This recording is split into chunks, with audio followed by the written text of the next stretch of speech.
Welcome to the Healthcare Security Cast, the podcast dedicated to healthcare security, safety, and emergency management. If you are involved with a healthcare security program or desire to be, this podcast is for you. Join the conversation as we discuss the issues that matter to healthcare security professionals while leveraging the expertise of healthcare security thought leaders and experts in personal development. And now, here's your host, Brian Hamilton.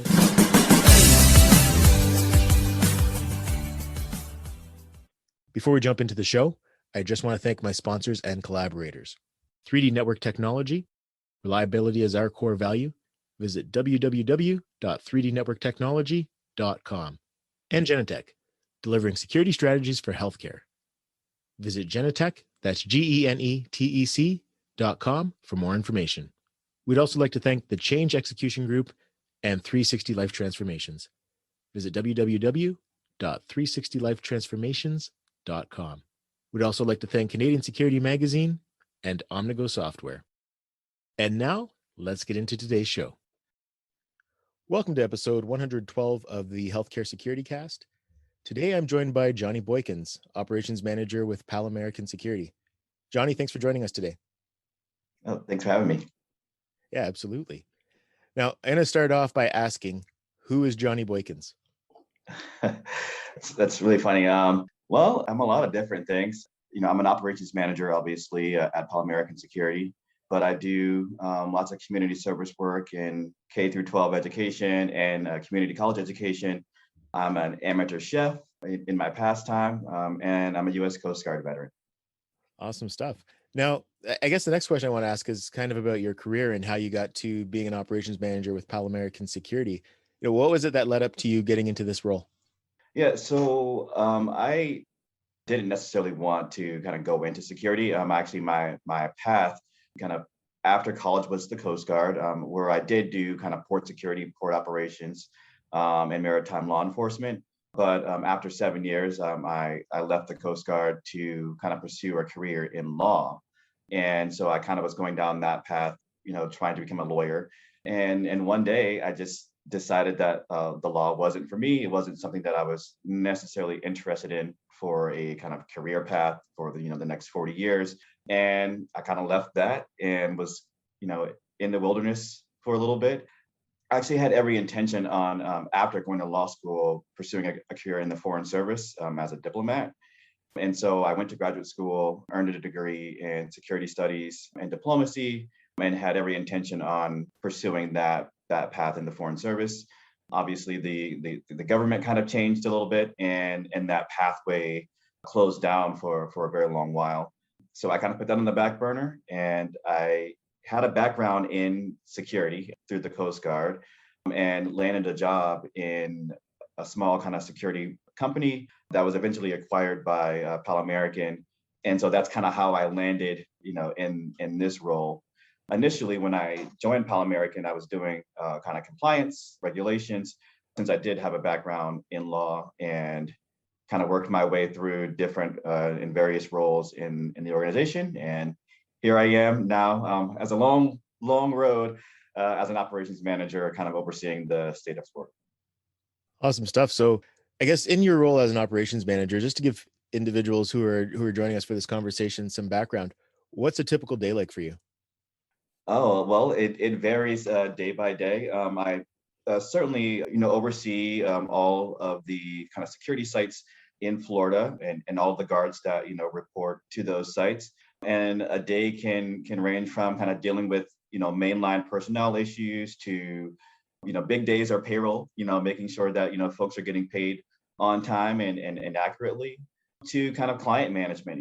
We just had a hurricane event here in Florida a couple weeks ago, and kind of helping my clients prepare for that and kind of figuring out a security response to that. So the days vary, widely, but it's mostly kind of managing personnel, ensuring that the mission that we are tasked to implement is implemented, and working with our field and operational leaders in pushing a security agenda, across the finish line. So it varies, every day. I also oversee recruiters that work with me, licensing folks, billing folks. So it's kind of just high level management, but also kind of direct kind of security implementation as well.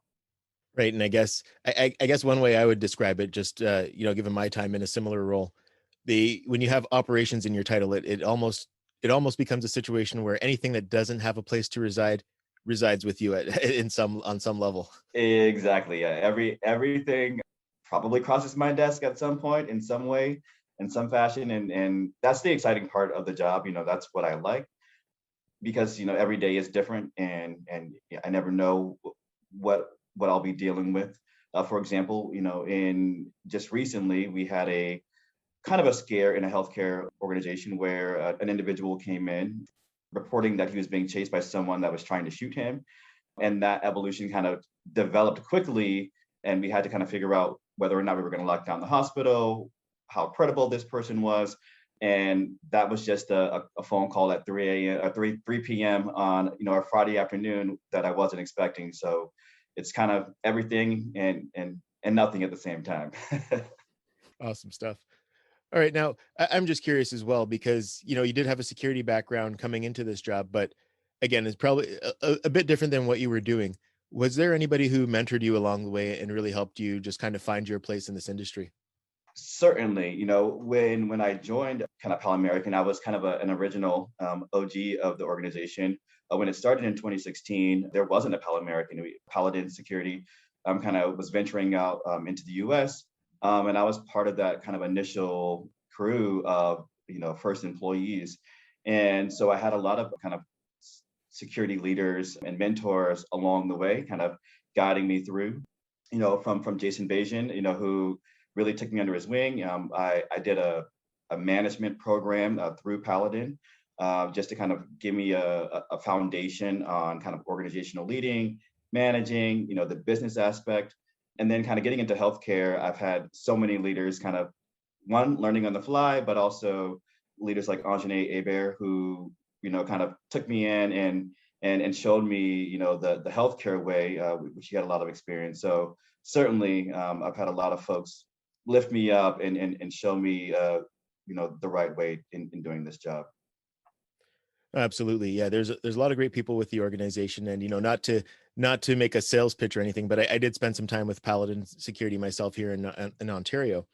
And yeah, the one thing was that management program. It was something that a lot of people, looked forward to being accepted into. There's an application process to get into it. So it is, I never got to participate in it myself, but yeah, I've heard some great feedback about it. So it's always good when organizations have those type of things to really help prepare their employees for what they're actually going to face.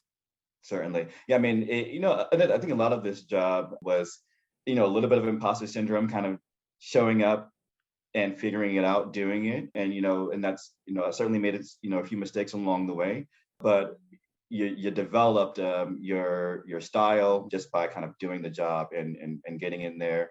And certainly, I'm the type of leader who, wants to truly understand, the job. And so I do spend a lot of time kind of with kind of mainline security professionals and truly understanding, exactly, what the job entails so that I can help better, manage and lead in the organization. Yeah, absolutely. And I think that that perspective is very important to have, which kind of brings me to what I wanted to discuss with you today in the article that you recently wrote, where you discuss your experience working second and third shift as a healthcare security officer and what you learned from it. I just want to kind of give you the opportunity to lay the foundation for us. What was it that led to you just deciding that you were going to work the second and third shift? I know in the one case you were covering for somebody who had an immediate emergency, but yeah, basically, how did that play out for you? Yeah. So, well, when we kind of started this new kind of healthcare contract, I was kind of deeply involved in kind of the rollout of that and transitioning the old security company into us. And so I was kind of deeply involved in just the kind of hospital orientation, getting folks through. And so I wanted to know exactly what it would take for a new security officer to get from, point A, the point that we hired them to work. And so I put myself through that process just to kind of understand all of the steps because working in healthcare, each healthcare organization has their own way of getting people oriented and implemented into the system. And this one was particularly complex. There was a lot of steps that we needed to check off before we were able to put a security officer to work. So we had just kind of crossed over the 2-month mark. So we were kind of settling ourselves as the security provider and kind of working out all the kinks that you get in the initial kind of transition. And I wanted to get a better understanding of the experience now that we were the security provider, that we kind of worked out all the kinks. And I kind of signed myself up to work a couple of shifts. I did fill in. I am a licensed security officer. Not that I necessarily work as one all the time, but I did sign myself up to work a few shifts. And that's kind of how I landed in that position, kind of help filling in the gaps, but also kind of trying to get a ground eyes view of where we were in the implementation of the security program. Awesome. So let's first talk about that second, when you work the second shift, that experience. Can you unpack that for us? Yeah. So one of the things that I was trying to figure out, we have this kind of training program that we implement with healthcare security officers, and no one was really doing it. No one was kind of going online and doing their online training. And so as a leader, I'm like, just go online, do your training, during your spare time. There's not that much that we're doing, from my view. And once I got there, I realized that particularly in the second shift, it's very, very busy. There's a lot going on. And there's really not that much time for security officers to just go and do their online training. There was just a lot. There's people coming in, there's phone calls happening, there's visitation hours, there's security patrols that you need to do, there's security responses that you need to show up to. And so that second shift officer, what I realized, has to do everything. And it's very intense. You don't get a break. From 2 p.m.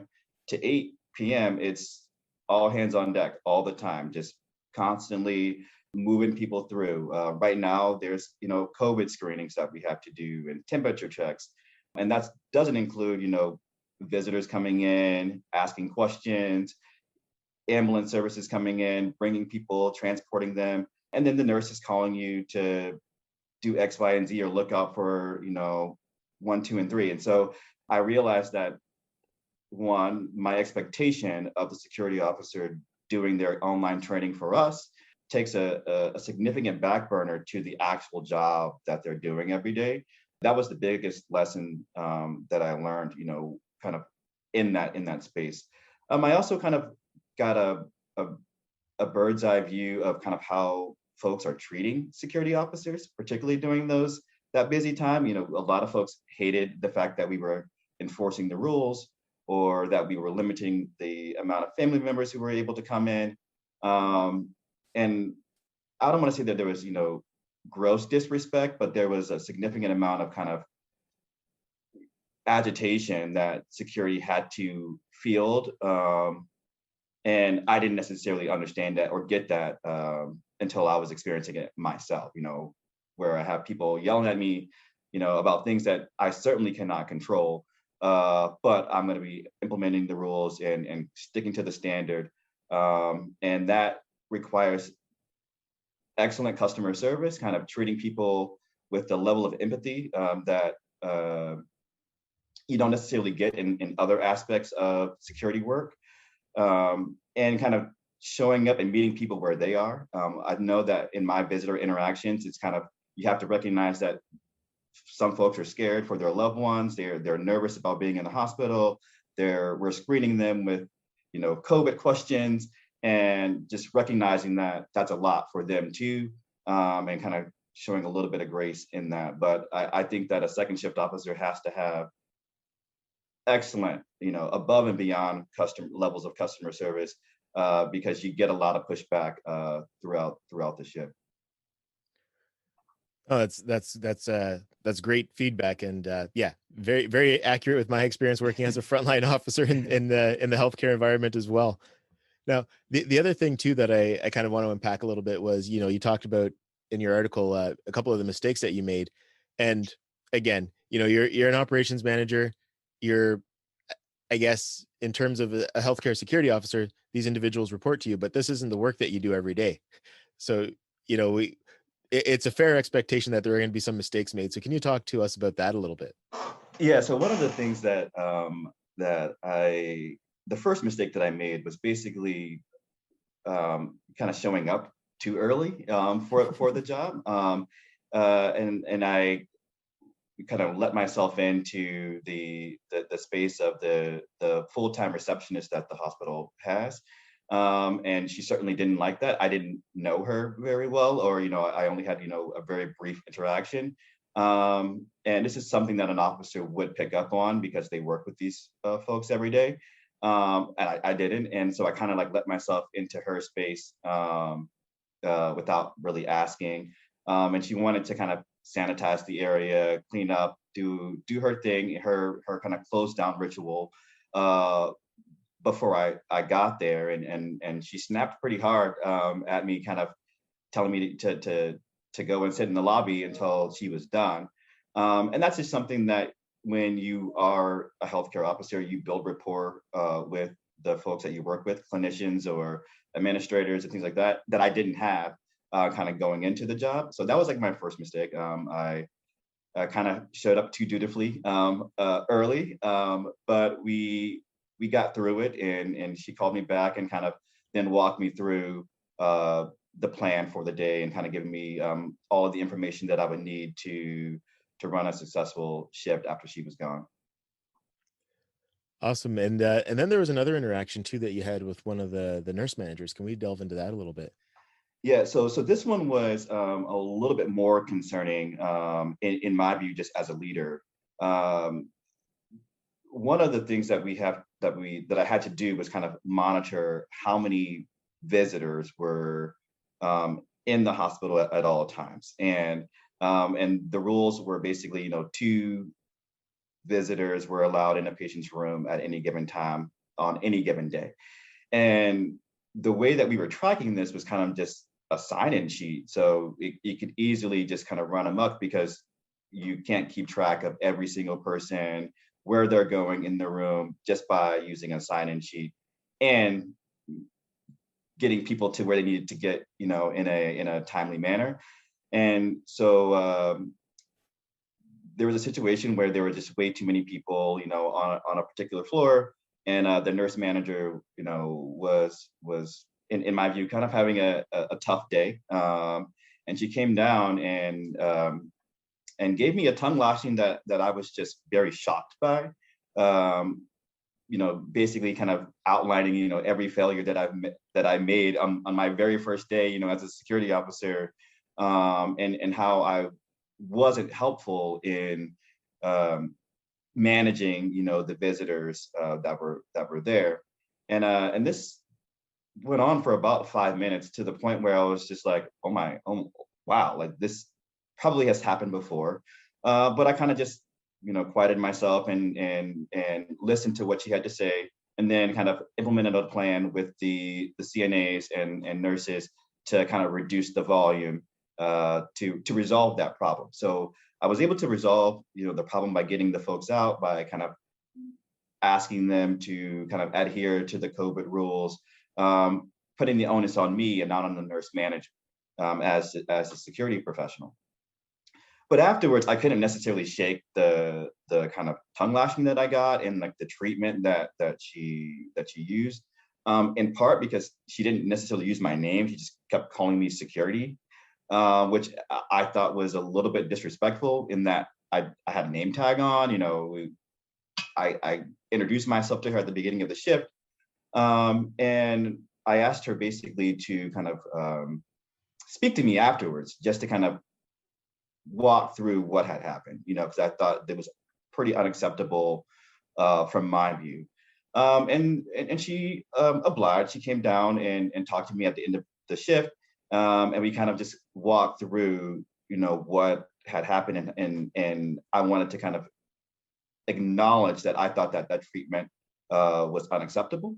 And so I kind of went down and I was like, well, my name's Johnny. I'm the operations manager I actually oversee the entire security team here, but also throughout the state of Florida.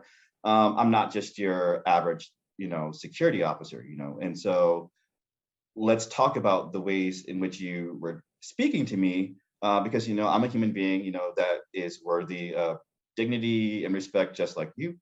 And what we end up kind of determining was that there was a lot of patients who died that day. It was a very, very rough day in the entire facility, and I was able to recognize that the nurse was very stressed. There was a lot going on, but I was able to reiterate to her that just because she was having a stressful day, healing people, I was the one that was on the front line managing a lobby full of people, giving updates to family members about their loved ones who had passed away, and then kind of telling them that, well, you need to pick two. Only two of you are allowed to come in and pay your final respects, and having that difficult conversation. And so it's the burden, I think, is shared, with security and clinicians or nurses, and that we have to acknowledge that, so that yes, she was having a bad day, but I was having a rough time too, and that I didn't warrant that kind of disrespect. And what I suspect is that this happens a lot in healthcare security, and a lot of security officers kind of just take that, I don't want to call it abuse, but take that situation in silence, and they move on, with their lives, with their jobs. And I wanted it to be acknowledged that day that that we need to work harder, to be respectful of one another, because we all have jobs. And one of the things that I think is interesting is that people have a certain view of security officer, that that the job doesn't require a lot of skill, a lot of training, but it's the opposite. I actually, particularly here in Florida, in order for you to become a security officer, you need to take a 40-hour course.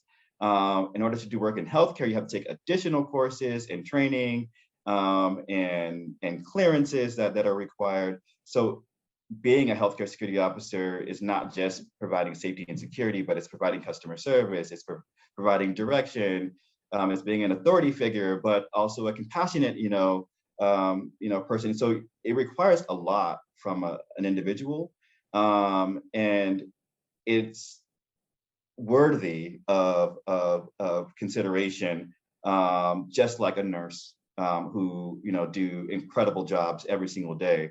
And I just wanted that to be acknowledged in that experience. No, and it's great that you did that, not only to address the situation for yourself, but for the frontline officers who work there every day, and really just showing that presence, that you are there, that you are overseeing the program, and you understand what's going on, and that it's not okay. Mhm. Yeah. So, but we were able to resolve it. It wasn't, super contentious. We kind of acknowledged each other, talked through it, and we moved on, to do the jobs that we're there to do. So it wasn't necessarily something that I'm harboring, or that that caused great harm or disorganization, to the program. But I was there to acknowledge it, and I'm sure. I think her next interaction with the security officer is going to be different because of Absolutely. Now, let's talk about your experience working the third shift. And the thing that kind of stuck out for me here was the fact that you took a nap before, and it's been over a decade since you had done an overnight shift. And kudos to you, because it's been a while for me too. It hasn't been a decade, but I don't think I could do it right now. Oh no, yes, certainly. Yeah. So when I decided to sign up for to work a shift, on the third shift, I was like, oh, I can do one third shift. It's not too big of a deal. Um, but I didn't know, how I would react, kind of working the overnight, particularly because I had kind of worked for most of that day. And so I went home, took a brief nap, just to make sure that I was going to be able to kind of swing through. I'm not necessarily a big coffee drinker or like energy drink, but I had couple of Red Bulls that I brought with me, and kind of showed up and figured that it would be very quiet. I kind of thought that I would either get some work done that I needed to do, and that it would just be kind of sleepy. That's the kind of image that I have in my head about what a third shift officer does. They kind of shut things down and then kind of coast through the night. And it certainly was a little bit of that, but there's a lot of work that a third shift officer does that I didn't know. And one of the big things that I learned was that a third shift officer does a lot of prep work for the day shift. They are bagging masks or collecting face shields, finding pens, setting things up for the day, that I didn't know was part of their duties or part of their assignments that they completed throughout the night. It's not just sitting there kind of twiddling your thumbs.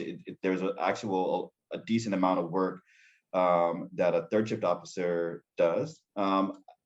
I will say that, around the 3 a.m. mark, I was a little bit like, all right, it's time for me to walk around and do some exterior patrols, because it does get very quiet, particularly in a hospital, when, everyone's sleeping.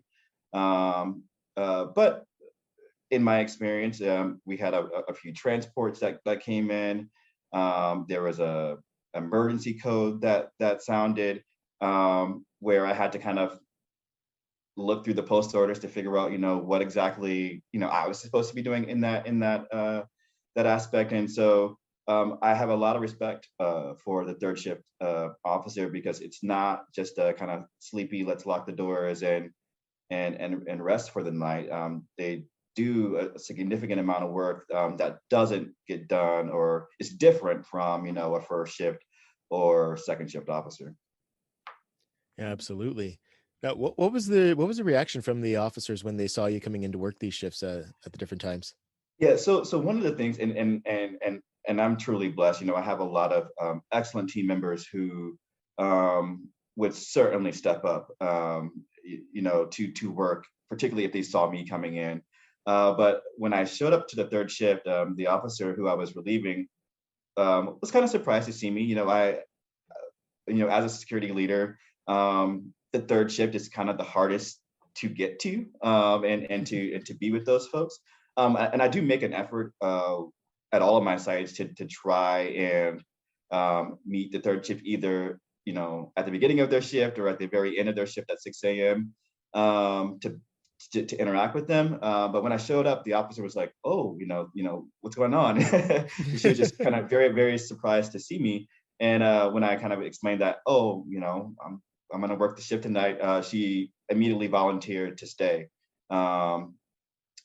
because it's not necessarily a job that I do every day, and it's a testament to her work ethic and her commitment to the team. And so I was very happy that she volunteered, but I kind of explained that I think that I could work, as one shift. I may not be able to do this, 2 days in a row, but I can certainly see what it's like for one shift. So again, I'm truly blessed with the team that works with me every day. I have a lot of folks who are go-getters who will step up when they need to, and certainly would cover for me, if I couldn't do it.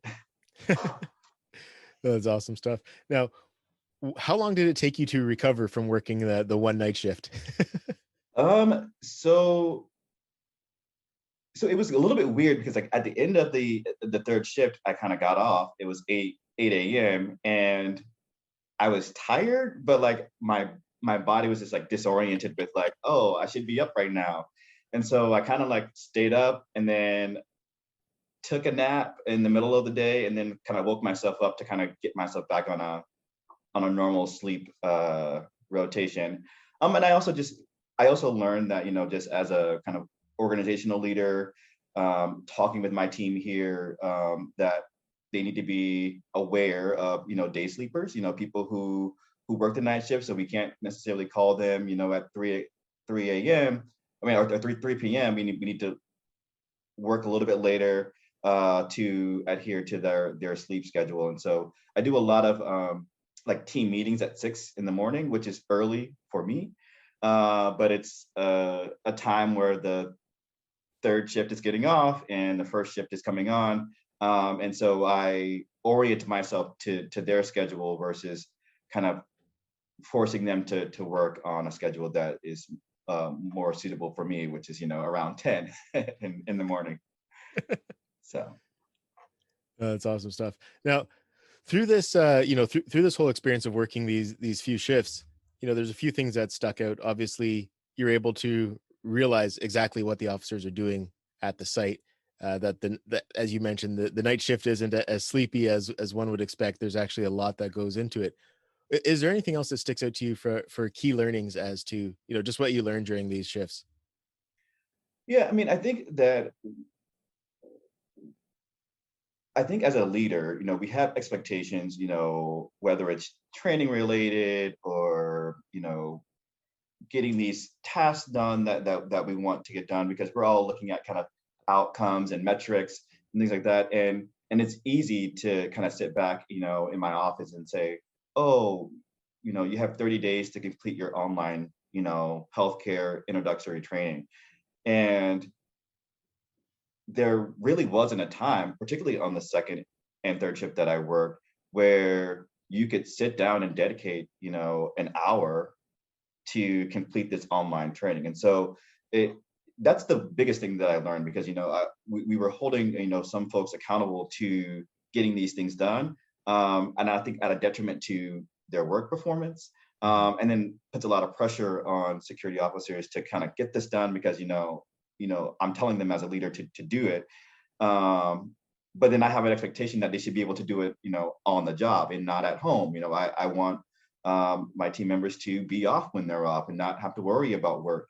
And so the biggest lesson that I learned was that I need to rethink, how we are implementing the training that we're asking the officers to do, recognizing that, it may not be an officer may not be able to sit down and dedicate an hour of their time. And even if they do have an hour, that hour should be kind of for rest, particularly in the second shift where I didn't get a break for pretty much the entire kind of 8 hours that I was working. And when I did get a break, it was at the end of my shift. And,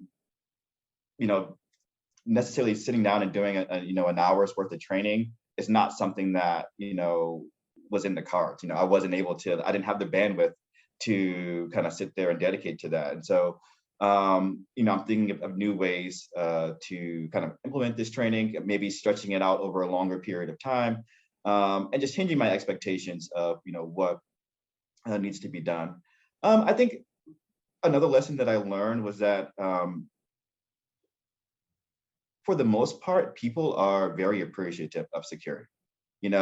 Despite the naysayers or the people who are giving you a hard time, when you're doing escorts or when you are updating a family about their loved one, they truly appreciate the work that security does. It's a vital service to the organization, and that feels good. And lastly, I'll say that in healthcare security, none of us come to this work to become rich, to make big bucks. But the folks who are dedicated to this kind of work truly do it for, reasons of helping, reasons of showing a little bit of grace to people who need it. No one really likes to be in a hospital, and that should be commended. Healthcare security, in particular, is a different kind of security work. It's vastly different from kind of being a gate monitor, at another general duty site. And the folks who do this work really come to it for good reasons.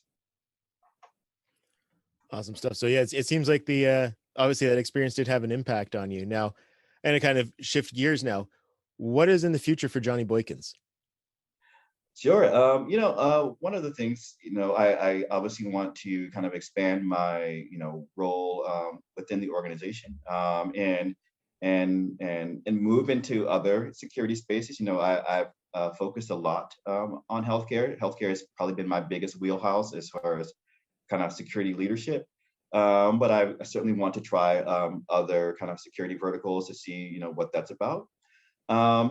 And I certainly have not given up the dream of becoming a foreign service officer. That's something that has been a passion of mine. And I think that my experience now in security has given me a little bit of expertise to kind of lead in that area if that path presents itself again.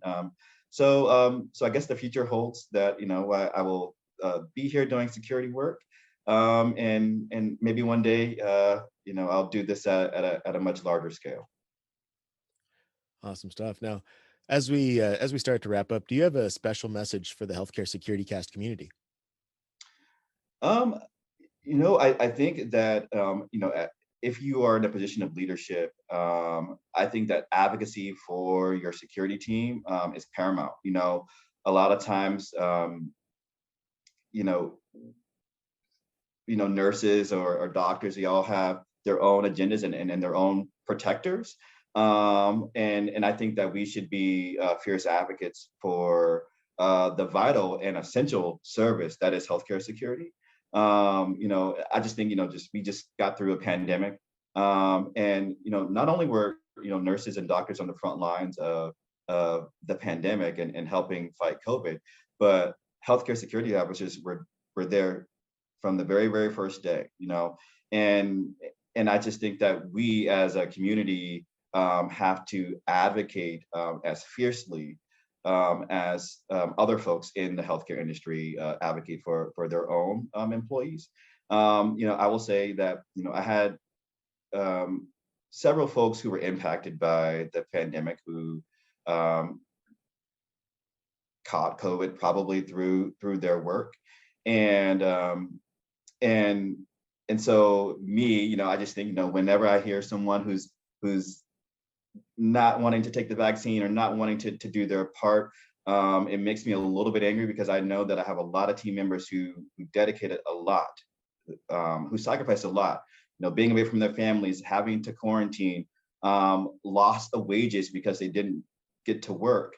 And so I'm going to always be a fierce advocate for the folks who provide essential services to healthcare, and healthcare security officers are some of those people. Awesome stuff. Now, in terms of connecting with you, if anybody wants to connect with you, what's the best ways to do so? I'm a pretty avid LinkedIn user. I check it regularly. I have a lot of kind of industry colleagues who are on there, so please message me through there. I think my information is also on the PalAmerican website, so you can definitely search me there, or you can follow me on Twitter at PalAmericanJVB. Sounds good. And also, for anybody who wants to check out the article, I'll have it linked in the description. And Johnny, I just want to say thank you for for everything that you do in the security industry, and for taking the time to share your insights with us today. Oh, thank you very much for having me, and thank you for all of your leadership. And I kind of promoting the article. I wrote it just as a way to kind of share my insights, and you've certainly helped promote it. So thank you very much for that. The Healthcare Security Cast is available on Spotify, Apple Music, Amazon Music and Audible, and many other platforms as well. Check out our link tree on your computer or mobile device. And this can be found at linktree/Brian Hamilton. That's linktr.ee/Brian, BRINE, Hamilton. Again, that's linktr.ee/Brian Hamilton. Or if it's easier, send me a text at 647-372-2042. That's 647-372-2042. And I'll be happy to answer any questions you may have or share any links you may be looking for. Thanks again for listening. Until next time, take care and stay safe.